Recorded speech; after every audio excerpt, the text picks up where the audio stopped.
हिंद साथियों, welcome to my YouTube channel GK वाला। साथियों, इस प्यारे से यूट्यूब चैनल जीके वाला में आपका स्वागत है। दोस्तों, जितने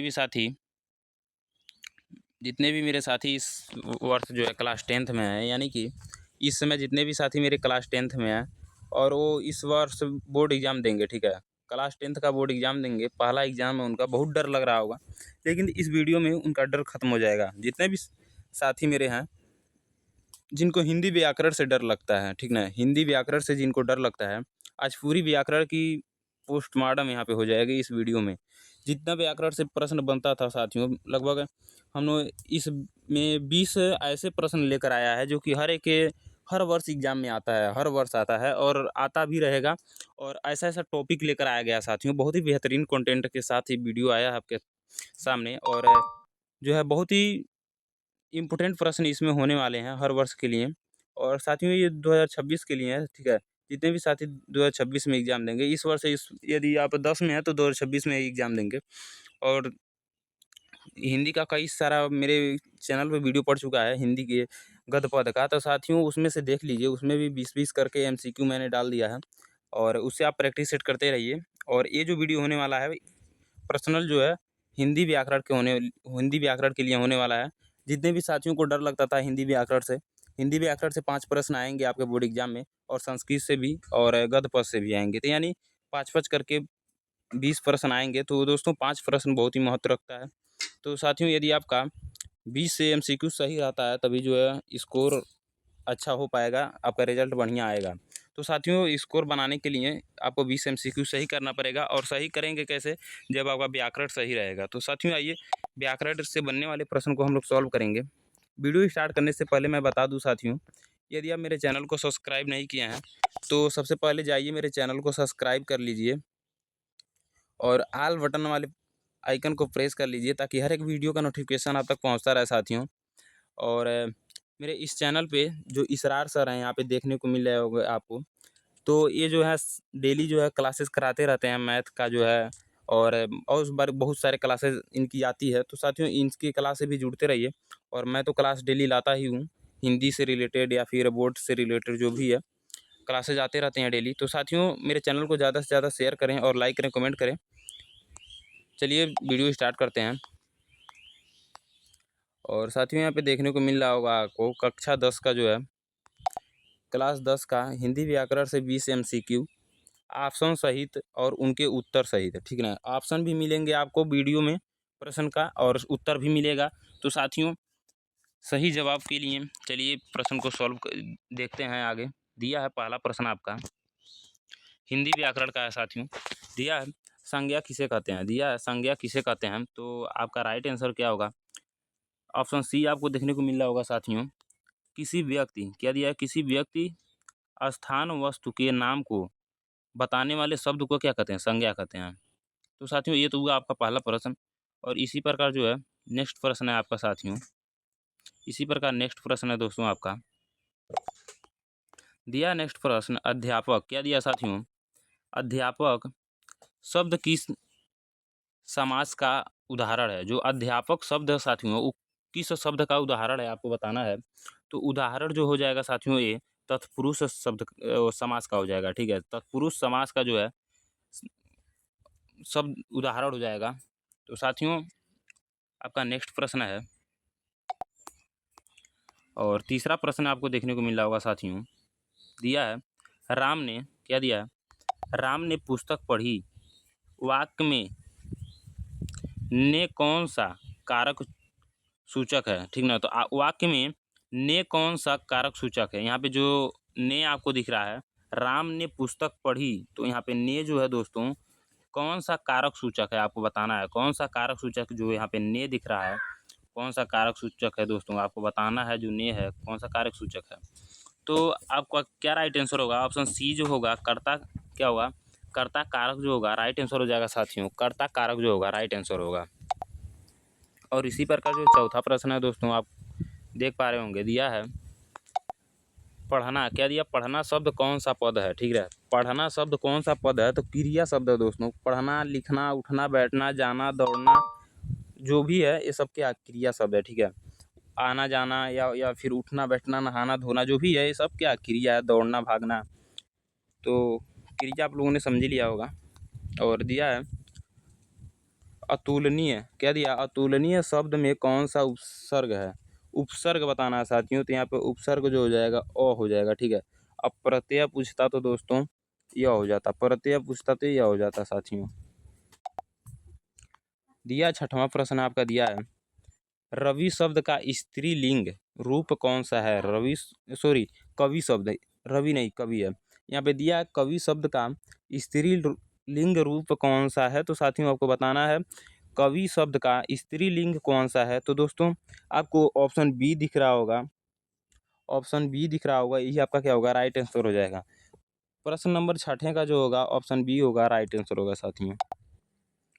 दिया 7वां प्रश्न दिया है, विद्यार्थी किस समास का उदाहरण है। तो दोस्तों विद्यार्थी जो है किस समास का उदाहरण है आपको बताना है। तो ये ऑप्शन हो जाएगा तत्पुरुष हो जाएगा, क्या हो जाएगा, तत्पुरुष हो जाएगा। और अध्यापक जो था वो भी क्या था, तत्पुरुष समास का ही उदाहरण था। दिया है यहाँ पे दोस्तों मीठा नींबू में, क्या दिया है, मीठा नींबू में कौन सा विशेषण है। तो दोस्तों मीठा नींबू में कौन सा विशेषण आपका हो जाएगा साथियों।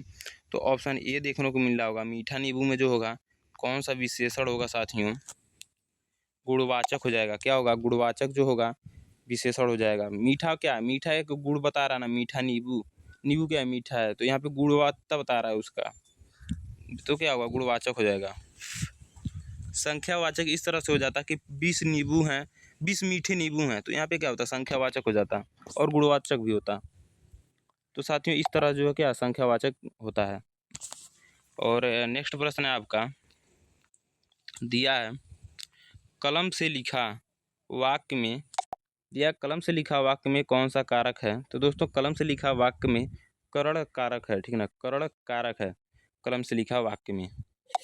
और इसी प्रकार नेक्स्ट प्रश्न है, वह कौन सा सर्वनाम है, वह कौन सा सर्वनाम है आपको बताना है साथियों। ऑप्शन दिया है, ऑप्शन में दिया है क्या, डी ऑप्शन दिया है साथियों, पुरुषवाचक जो होगा करेक्ट आंसर हो जाएगा। वह कौन सा सर्वनाम है, ठीक है, वह कौन सा सर्वनाम है, यानी हिंदी में वह को क्या कहते हैं, ही, मतलब कौन सा सर्वनाम है इसी को बताना है आपको। तो पुरुषवाचक हो जाएगा, क्या होगा, पुरुषवाचक। और आपको पता है हिंदी में वो ही पुरुष के लिए लगता है और सी जो है महिला के लिए लगता है। तो यहाँ से भी आप पता कर सकते हैं। और दिया 11 प्रश्न दिया है, वाक्य की परिभाषा क्या है। तो वाक्य की परिभाषा क्या है साथियों, बहुत इजी सा प्रश्न है और बहुत ही इंपॉर्टेंट प्रश्न है, आपको देखने को मिल रहा होगा। दिया है शब्द का ऐसा समूह जिससे पूर्ण अर्थ प्रकट हो, ठीक है, जिससे पूर्ण अर्थ प्रकट हो उसी को क्या कहते हैं, हम लोग वाक्य कहेंगे। शब्द का ऐसा समूह, मेरे साथ बोलिए आपको भी याद हो जाएगा, शब्द का ऐसा समूह जिससे पूर्ण अर्थ प्रकट हो उसे क्या कहते हैं, वाक्य कहते हैं। तो साथियों आपको ये जो है डिफिनेशन आपको याद हो गए होंगे, ये जो परिभाषा है इसका वाक्य का आपको तैयार हो गया होगा साथियों। तो इसी तरह वीडियो में मेरे साथ बोलते रहिए, आपको हर एक प्रश्न याद हो जाएंगे। दिया है कारक कितने, क्या दिया साथियों, कारक कितने प्रकार के होते हैं। तो साथियों कारक आपका कितने प्रकार का हो जाएगा, ऑप्शन डी जो होगा 8 प्रकार के होते हैं साथियों। कारक जो होते हैं 8 प्रकार के होते हैं साथियों। और दिया है 13 प्रश्न दिया है, क्रिया विशेषण किसे कहते हैं। तो दोस्तों क्रिया विशेषण किसे कहते हैं साथियों आपको बताना है।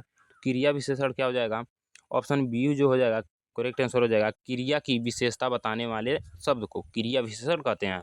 तो क्रिया विशेषण किसे कहते हैं, आप मेरे साथ बोलिए, आपको ये जो डिफिनेशन याद हो जाएगा। क्रिया की विशेषता बताने वाले शब्द को क्या कहते हैं, क्रिया विशेषण कहते हैं। तो साथियों बहुत छोटा सा डिफिनेशन है और ये सब बहुविकल्पी प्रश्न में आपको देखने को मिलता है बोर्ड एग्जाम में। तो चलिए नेक्स्ट प्रश्न पे चलते हैं। और दिया है साथियों अन्याय शब्द में कौन सा उपसर्ग है। तो इसमें उपसर्ग आपको बताना है 14 प्रश्न में, 14 प्रश्न में क्या बताना है साथियों, आपको उपसर्ग बताना है। कौन सा उपसर्ग होगा साथियों, आपको करेक्ट आंसर बताना है इसमें, अन्याय शब्द में कौन सा उपसर्ग है। तो दोस्तों ऑप्शन जो है डी आपका राइट आंसर होगा, अन्न जो हो जाएगा करेक्ट आंसर होगा साथियों, अन्न जो होगा करेक्ट आंसर होगा, इसका जो होगा करेक्ट आंसर बी हो जाएगा, अन्न। इसी प्रकार 15 प्रश्न है, नाक कटना, क्या दिया, नाक कटना किस प्रकार का उदाहरण है साथियों। तो नाक कटना किस प्रकार का उदाहरण है, मतलब नाक कटना एक क्या है, मुहावरा है। तो यहाँ पे क्या कर सकते हैं, जो है इस मुहावरे का उदाहरण है, ठीक है, नाक कटना, किसी के सामने किसी का बेइज्जती होना क्या है, नाक कटना, ये सब मुहावरा है साथियों। और साथियों आपके शायद एग्ज़ाम में मुहावरा का सिलेबस कटा हुआ है, वो प्रश्न जो है गलती से आ गया होगा आपके बीच, फिर भी तैयार करना आपके लिए बेहतर है। दिया समास की परिभाषा क्या है? दोस्तों यहाँ पे समास की परिभाषा मिल गया आपको, और यहाँ से लगभग दो नंबर का भी आ सकता है यहाँ पे, ठीक है। यहाँ पे आपको 2 नंबर को देखने को मिल जाएगा बोर्ड एग्जाम में, 2 नंबर का, क्योंकि 2024 में एग्जाम में आया था ये समास की परिभाषा लिखने के लिए। और दोस्तों 2 अंक का था वो, और जो भी लिखा था उसको 2 अंक प्राप्त हुए थे, यानी कि ये पीवाईक्यू प्रश्न भी बोल सकते हैं, 2024 बोर्ड एग्जाम में आए हुए प्रश्न हैं साथियों, यूपी बोर्ड में। तो ऐसे ऐसे प्रश्न आपके बीच में लाता रहूँगा, और आपके बीच आया भी है, तो इसको देख लीजिए। दिया है 16 प्रश्न, इसका राइट आंसर सी हो जाएगा साथियों। 2 या 2 से अधिक पदों के संयोग से बनने वाला नया शब्द क्या होता है? समास होता है साथियों। यही आपका जो प्रश्न का उत्तर हो जाएगा। और 17 प्रश्न है, हिंदी हमारी मातृभाषा है, इसमें कर्ता कौन है? तो हिंदी हमारी मातृभाषा है, इसमें कर्ता कौन है साथियों? तो इसमें कर्ता भी क्या होगा? हिंदी ही होगा। क्या होगा इसमें? कर्ता क्या होगा? हिंदी ही होगा साथियों। और 18 प्रश्न है, संधि कितने प्रकार के होते हैं? तो संधि जो हो जाएगा साथियों, उत्तर क्या हो जाएगा? बी जो है करेक्ट आंसर हो जाएगा। संधि जो है 3 प्रकार के होते हैं। और नेक्स्ट दिया है अस्तरु का विलोम क्या है? तो साथियों यहाँ पे आपको बताना है इसका विलोम क्या हो जाएगा। तो इसका विलोम जो होगा दोस्तों आपको बताना है, अस्तरु का विलोम जो हो जाएगा साथियों, ये होगा, क्या होगा? ये जो हो जाएगा मित्र हो जाएगा साथियों। इसका अस्तरु का जो विलोम हो जाएगा साथियों, मित्र हो जाएगा। और इसी प्रकार नेक्स्ट प्रश्न, सूर्य का परिवाची क्या है? तो साथियों सूर्य का परिवाची क्या है आपका? ये जो होगा होमवर्क रहेगा, ठीक है।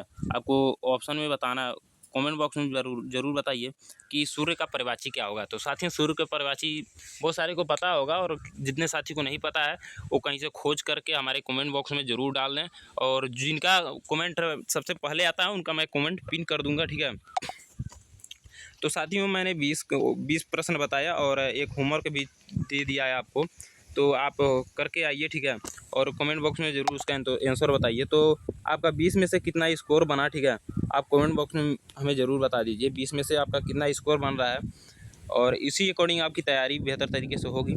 साथियों मैं फिर से एक बार बता दूं, यदि आप मेरे चैनल को सब्सक्राइब नहीं किए हैं तो चैनल को सब्सक्राइब कर लें, यही रहा चैनल आपका। और इसरार सर जो है बहुत जल्द आपके सामने एक वीडियो लाने वाले हैं जो कि मैथ का होने वाला है, और मेरा वीडियो आपके सामने है ही। तो साथियों इसी प्रकार आपकी तैयारी बहुत बेहतरीन चल रही है। तो चलिए साथियों मिलते हैं नेक्स्ट वीडियो में। जय हिंद, वंदे मातरम।